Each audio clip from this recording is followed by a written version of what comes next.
그래, 자라고 하는 것이 무엇이냐 할 때 하나 여기서 프로세스라고 보는 거예요. 과정이. 나라고 하는 것이 여러 과정들이 이어지는데 이것을 우리가 자라고 생각하는 거죠. 그러니까 우리가 어제 이런저런 생각도 느꼈을 때 이게 내 자라, 내가 느꼈다고 생각을 하는데 어제와 내가 다른 생각을 오늘 하게 되는데 다른 느낌을 가지고 생각하고 근데 이 자아가 하나가 변하지 않는 내가 있었다고 생각하는 것 자체가 하나의 우리의 관념이란 얘기예요. 그러면 이게 자아가 없으면 이 무아라는 개념이 왜 중요하냐면 우리가 보통 생각할 때 나와 대상을 구별을 하죠. 나와 세계를 구별을 하죠. 그렇기 때문에 이 세계를 이해할 때 우선 나를 잘 이해한다고 하는 것은 내가 만나는 이 세상의 모든 사물, 이 우주 안에 있는 모든 것들이 지금 내가 실체가 없다고 한다면 다른 것도 실체가 없다는 얘기. 그러니까 나의 존재에 적용되는 원리가 다른 모든 것에도 적용된다고 볼 수 있기 때문에 여기서 무아라고 나라고 하는 것은 단순하게 내 셀프라고만 볼 게 아니라 우주 만물이 무아하다고 하는 거예요. 모든 것들이 실체가 없다는 얘기야. 그래서 무아를 단순하게 나라고 하는 개념이 아니라 모든 실체들, 실체라기 모든 사물들, 사물 모든 관념, 이 세상에 있는 모든 것들이 다 고정돼 있어서 자족적으로 자립자존하는 어떤 독립적이고 실체적인 어떤 것이 있는 게 아니라는 얘기를 하고 있어요. 그래서 이건 무아의 얘기는 개인의 얘기이기도 하지만 또 하나의 이 우주론적인 얘기예요. 그러니까 나에 대한 이해는 결국 나와 같이 살고 있는 이웃에 대한 이해가 되는 거죠. 나와 같은 다른 분들도 나와 같은 이런 입장에 있을 것이기 때문에 그래, 이 존재라고 하는 것은 모두가 고립돼서 있는 것이 아니라는, 변하지 않고 고립되어 있는 어떤 존재도 없다는 얘기예요. 그런데 그럼 이게 우연이냐? 절대 또 우연이 아니에요. 상호 상호 발생적이라고 하는 것. B가 있어서 A가 있다. B가 소멸하면 A도 소멸한다. 이런 개념들이 있어. 상호 인과율이죠. 말하자면 불교에서 얘기하는 연기법이에요. 어떤 것이 있으므로 다른 것도 함께 있다고 하는 거죠. 그러니까 우리가 지금 존재하고 있는 것은 우리를 구성하고 있는 많은 것들이 함께 있어서 내가 나라고 하는 것 관념으로서 가지고 있는 것은 뭐예요? 아까 내 몸, 내 느낌 이런 것들이 다 모아서 나라고 하는 개념을 형성하고 있죠. 그런데 내 몸은 뭘로 이루어져요? 나 아닌 것으로 이루어졌죠. 내 몸은 내가 음식을 먹음으로써 형성이 되죠. 그러니까 나와 나를 구별하고 있는데 지금 저 밖에 있는 내 음식이 결국 나란 얘기예요, 결국은. 저 음식을 먹음으로써 내가 지금 어, 계속 나라는 존재가 계속되죠. 이 어떤 먹고 하는 거 이 프로세스인데 이런 식사 행위 자체 그리고 우리가 숨 쉬는 과정을 통해서 우리가 생명을 유지하고 있죠. 만약에 대기가 없는 곳에 간다면 우주선 난파해서 그냥 우주에 노출된다고 한다면 그 우주인은 그냥 생명을 유지할 수 없죠. 산소가 있어서 산소를 호흡하면서 우리가 살고 있죠. 그래서 산소는 나의 일부이 내 몸에 들어가 있는 산소는 나죠. 그 밖에 있는 산소도 결국 내가 될 지금 재료들이죠. 그래서 나와 대상을 구별하기가 굉장히 힘들죠. 그 산소가 내 몸에 들어오면 내 몸의 일부가 되죠. 어떤 합성을 통해서 내 몸의 일부를 이루는 거죠. 그래서 나라고 하는 것이 고정되어 있거나 다른 대상이 필요 없이 나 혼자서 있을 수 있는 나라는 게 없다는 얘기를 하고 있는 거죠. 모든 것은 항상 서로 의존해서 함께 있다는 얘기죠. 그, 이 우주에 있는 모든 존재는 하나의 그물망처럼 엮여 있어서 서로가 서로에 의존하면서 함께 있다는 얘기를 하고 있어요. 그래서 모든 사물은 관계 속에 존재한다는 얘기죠. 그, 그 독자적으로 혼자 있어서 이게 이루어지는 게 아니고 다른 대상들과의 상호 의존 속에서 존재한다는 얘기를 하고 있어요.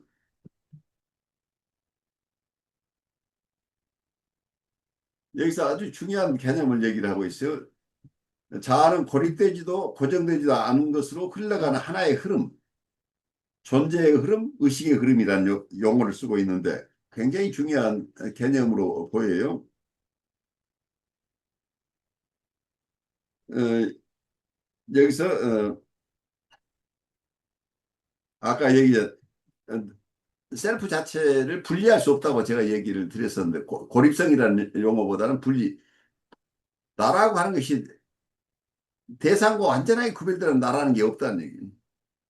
대상이 나의 일부를 이루고 있고 내가 대상의 일부를 이루고 있는 이런 관계들이 서로 의존해서 지금 존재하고 있기 때문에 나만 독립시켜서 나라는 게 있을 수 없다는 얘기예요. 말하자면 이걸 이런 표현을 쓰고 있어요. As a flowing stream, 흘러가는 흐름이다. 흘러가는 하나의 흐름이라고 얘기를 하고 있는데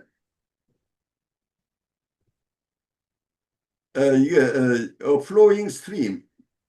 그래서 셀프라고 할 때 the individual self is seen as a flowing stream. 흘러가는 흐름이라고 flowing 셀프를 봤는데 여기서 stream of being 존재의 흐름이다 그런 개념. 또 하나는 stream of consciousness 의식의 흐름이라는 용어를 쓰고 있어요. 그래서 의식의 흐름이라는 용어는 혹시 들어보셨을 거예요, 과거에. 아마 문학 장르 속에 의식의 흐름에 따라서 글을 썼던 이런 서구의 문학 사조가 있었던 것으로 기억이 되는데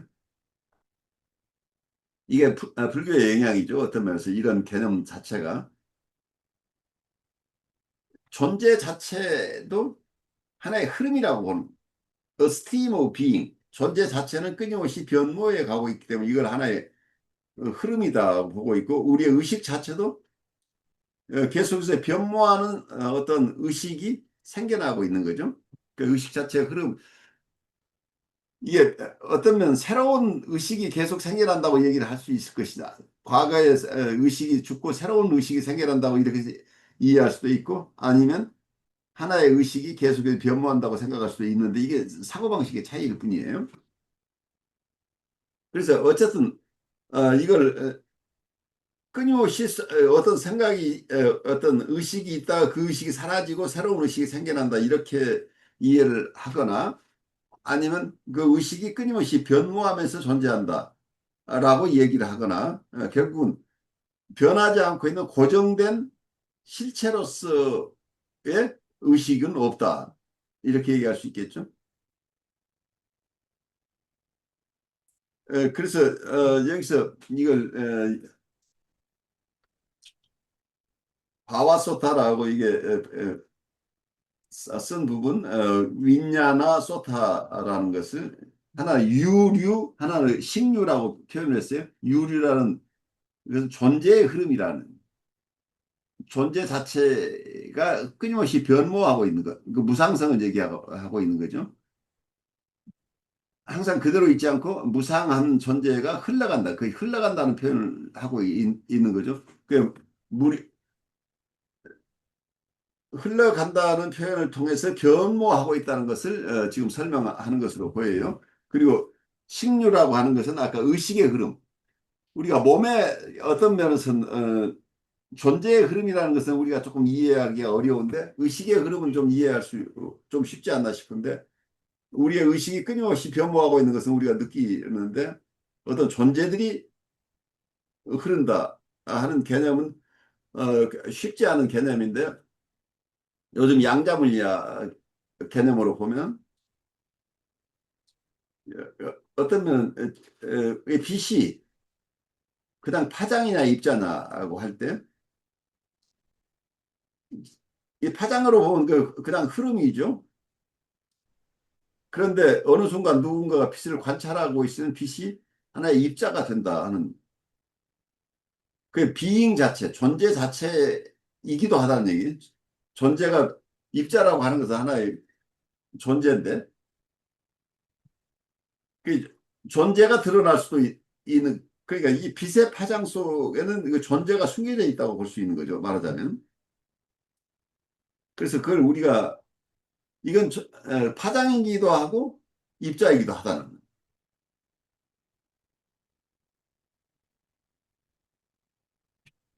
그래서 존재의 흐름이라는 개념을 이렇게 빛의 흐름이라고 하는 건 빛이 이걸 입자라고 본다면 입자의 흐름이죠. 존재의 흐름이죠. 끊임없이 이 존재가 흐르고 있는 거죠. 이게 빛의 형태로 드러났을 때 존재가 끊임없이 변모하고 있는 것을 우리가 볼 땐 돌멩이는 변하지 않는다고 생각을 하죠. 저 암석은 변하지 않는다고 생각하는데 자세히 보면 그 암석에는 끊임없는 변화가 생겨나고 있죠. 어느 한순간도 바위가 그대로 있는 적은 없어요. 진동에 노출돼 있고 어느 부분에서 계속 어떤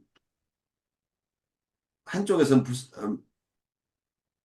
어, 그 바위가 일부러 부서지기도 하고 다른 바위들과 충돌하기도 하고 있는데 우리가 근데 고정돼 있다고 느낄 뿐이에요. 변화가 빠르지 않은 것들은 우리는 고정돼 있다고 보는 거죠.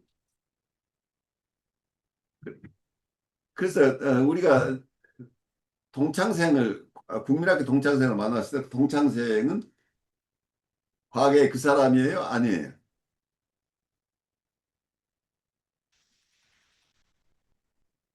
강태 선생님이 죠. 이제 체험했을 때 과거의 친구를 만났을 때 어떤 느낌이 드나요?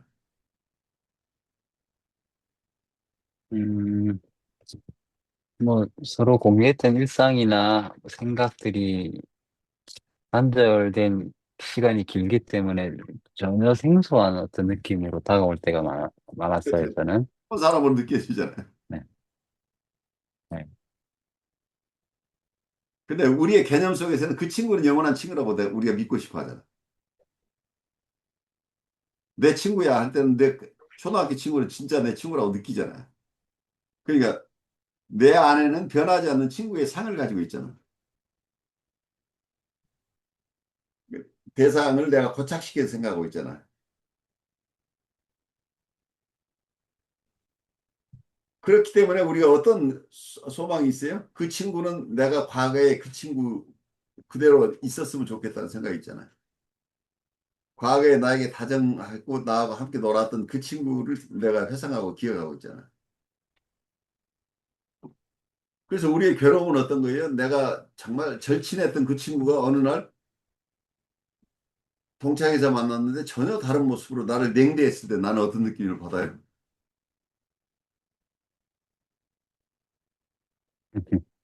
서운하죠. 몹시 서운하죠? 음, 근데 그 사람이 나를 냉대한 게 아니고 어떤 경우는 어린 시절에 나를 대했던 그 방식이 아닌 나를 성인으로서 그냥 대우하고 있었는데 내 마음은 어린 시절로 되돌아가 있다고 한다면 내 친구가 뭘 나한테 어떻게 한 게 아니고 친구는 지금 자기의 모습으로 나를 대하고 있을 뿐인데 나는 과거의 친구에게 느꼈던 어떤 그 정서를 내가 느끼고 싶어 한다고 하면 나의 어떤 섭섭함은 내 문제예요? 그 사람 문제예요? 본인 문제죠. 그러니까 그래서 나를 고정되어 있는 나로 생각하는 것이 이 병의 근원인데 또 하나 대상을 내가 가지고 있는 어떤 이미지대로 대상이 그대로 머물러 있기를 바라는 것도 고통의 원인이죠. 근데 많은 고통들이 바로 이 시점에 있다고 보여요.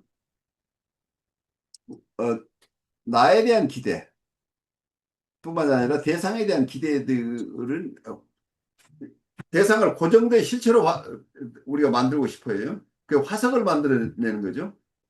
우리의 관념을 가지고 실체를 만들어 버리는 거죠. 저 사람은 이런 사람이어야 돼. 그럼 그 사람으로서 난 내 기억을 하고 있는 거죠.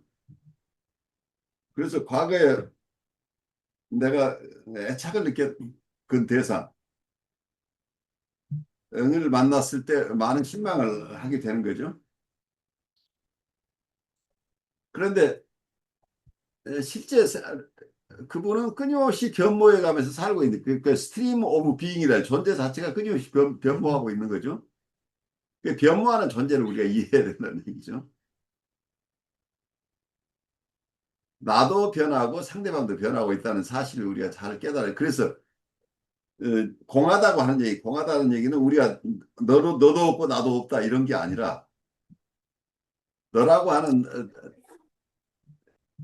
존재가 있는데 그 존재는 하나의 프로세스로서 끊임없이 변하고 있는 존재라는 것을 받아들인다는 거죠. 그래서 상대방의 변하고 있는 존재를 수용하고 나의 변하고 있는 모습을 우리가 받아들이면서 그 속에서 현실 속에서 서로를 만날 수 있는데 우리가 어느 지점에서 고착되어 있는 지점에 가게 되면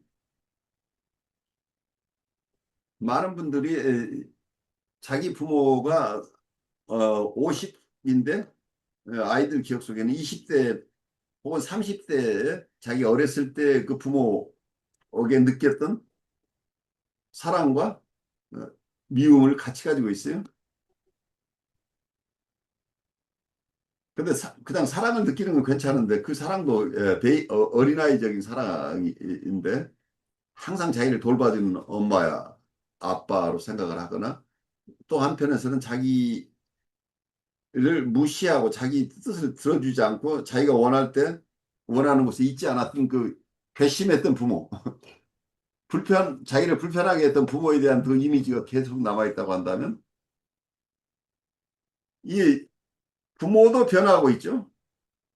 부모도 변하고 자기도 변하고 있는데 그 과거의 관계 속에 고착돼 있어서 그 과거의 형태를 반복하고 있는 게 우리 심리적으로 어려움을 겪고 있는 분들이 고착된 과거에 매여 있어서 거기서부터 벗어나지 못하는 이런 어려움들이 생기죠. 그래서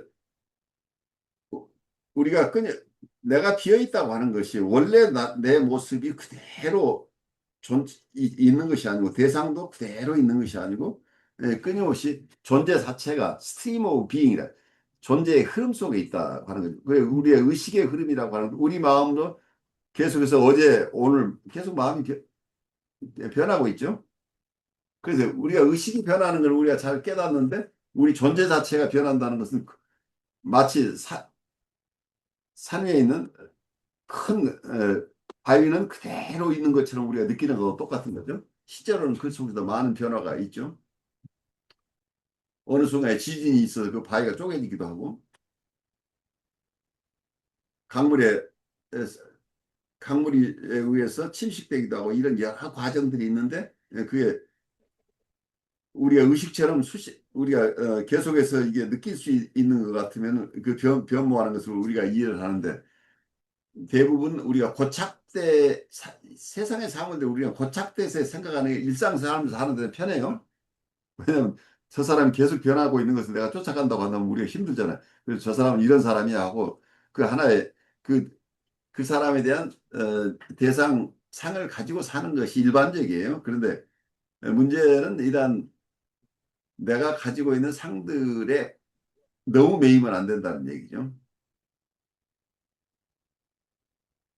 어느 상황에서 내가 생각했던 그 이미지하고 내가 생각했던 그분이 아닌 모습이 드러났을 때 그분은 지금 그런 상태에 있다는 것을 받아들이면서 왜 그런지를 내가 받아들이고 거기에 서로 적응해야 되는데 그거보다는 저 사람은 이런 사람이라고 고정관념을 가지고 보면 실제 지금 그 사람을 우리가 이해할 수 없는 거죠. 그리고 과거에 나에게 섭섭하게 했던 사람이 지금은 아주 따뜻한 마음을 가지고 나에게 다가왔을 때도 내가 저 사람에 대한 고정관념이 있어 저 사람은 굉장히 차가운 사람이야. 특히 나에게는 내가 가까이 할 수 없는 그런 사람이야라고 내가 그 고정관념을 가지고 있으면, 어, 저분의 어떤 그 변모도 내가 수용할 수 없는 거죠. 그러니까 나에게 따뜻하게 다가오는 사람도 그 따뜻함을 내가 수용할 수 없게 된다는 얘기예요. 이 상대방을 고정된 대상으로 보는 한.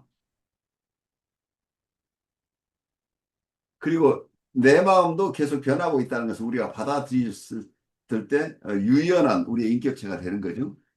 내가 과거의 관계에 그냥 매이지 않고 항상 새롭게 있는 그대로 대상을 있는 그대로 볼 수 있다는 것은 굉장히 중요하죠. 어제 그 사람이 아니라는 걸 우리가 받아들여야 된다. 그래서 임상에서도 그게 굉장히 중요해요. 에, 특히 보드라인 환자 같으면 어제까지는 굉장히 뭐라고 할까 이상화해서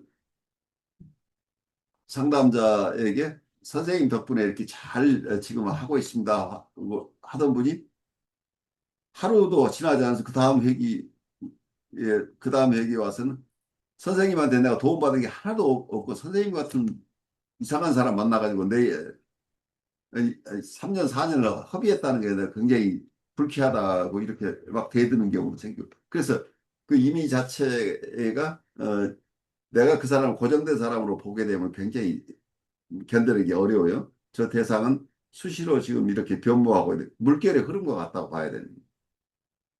그러니까 이 존재라는 것이 끊임없이 변모하고 있다는 것은 이분이 지금은 이 상태가 이 사람의 실제 모습이에요. 그 다음 것도 실제 모습이에요. 근데 이분이 여러 모습의 여러 에스펙트를 가지고 있다는 그대로 수용을 해야 되는데 우리는 어느 한 모습의 그 사람만을 내가 원한다고 한다면 그 사람하고 관계를 하기가 굉장히 어려워지죠. 그 친구들 간의 관계 혹은 가족들 간의 관계 나아가서는 우리 고객들 간의 관계에서도 우리가 어느 하나의 고정된 이미지로 상대방을 만나려고 하면 실패할 가능성이 굉장히 높은데 어, 혹시 우리 강태 선생님 어떤 생각이 지금 드는지 조금 나눠보죠. 이게 뭐 교수님 말씀이나 그 본문의 내용들을 이제 스스로 이해를 해보면 음, 어떤 신천 철학의 그 개념으로서는 맞다라는 생각이 만약에 맞다라는 생각이 드는데 이게 만약에 현실에서 만약에 이게 똑같이 적용이 될 수 있을지는 조금 그 생각을 교차하면서 이렇게 수업 잠깐 들었거든요. 그래요. 예, 누구나 어려우니. 연상이 연상이 몇 사람을 또 자연스럽게 하면서 어, 상대가 만약에 어떤 정상적인 어떤 수준의 심리 발달을 가지고 있는 대상이라고 하면 뭐 이런 것들이 되게 긍정적인 에너지로 서로한테 상호작용하면서 어, 좋은 영향을 또 끼칠 수도 있고 뭐 그렇지 않을 수도 있겠는데 꼭 뭐 끼친다고 중요한 건 아니겠지만 근데 만약 대상이 어, 되게 자기애적이라고 그런 성향을 가지고 있고 실제로 뭐 그런 힘든 대상이라고 했을 때는 음, 이게 과연 또 이게 어느 정도 또 스스로를 또 사회생활 하다가 보면 지켜야 될 때가 있을 것 같은데 이분들하고 또 이렇게 좀 엮이다 보면 되게 조심하지 않으면 사실은 되게 힘든 순간들을 사실은 되게 겪게 그러니까, 되거든요. 그러니까 조심하지 말라는 얘기 아니에요. 음, 음, 조심을 해야 되는 거예요, 오히려. 그 실제 그 음, 사람을 보라는 얘기예요.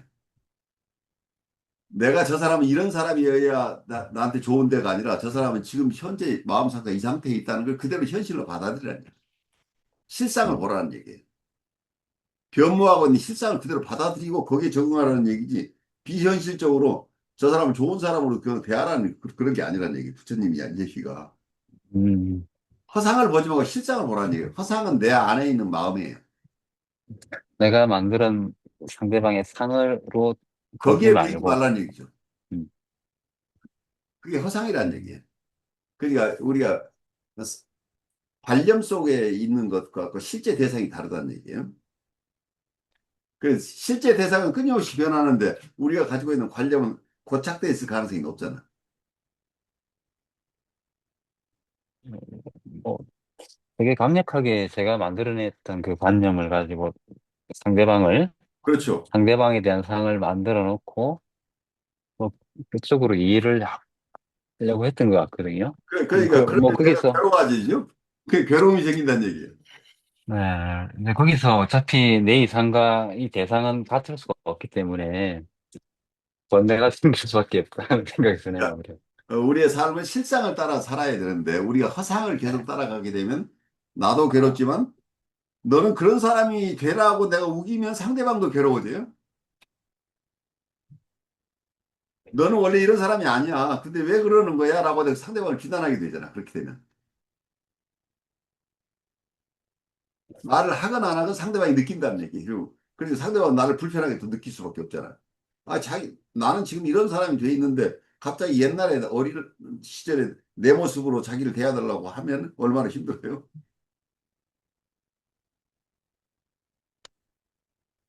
뭐, 사람마다 다들, 뭐, 굿, 굿 이너프 마드 이상의 어떤 그 기대치를 가지고 상대를, 그렇죠. 대상을 이렇게 쳐다보는 것 같아요. 그러니까 좋은 사람 돼달라고 하는데 그게 어렵잖아요. 네. 나도 그렇게 못하면서, 사실은. 그렇죠. 예, 예. 네. 그래서 이게 상호 의존적이라고 하는 것이 내가 저 사람을 실상으로 대하기 시작하면 상대방도 나를 실상으로 대할 수 있는데 내가 저 사람을 허상으로 대하기 시작하면 저 사람도 불편해지니까 나를 또 자기의 허상으로 대할 수밖에 없게 되잖아. 그러니까 오해가 생긴다는 게 오해라는 건 결국은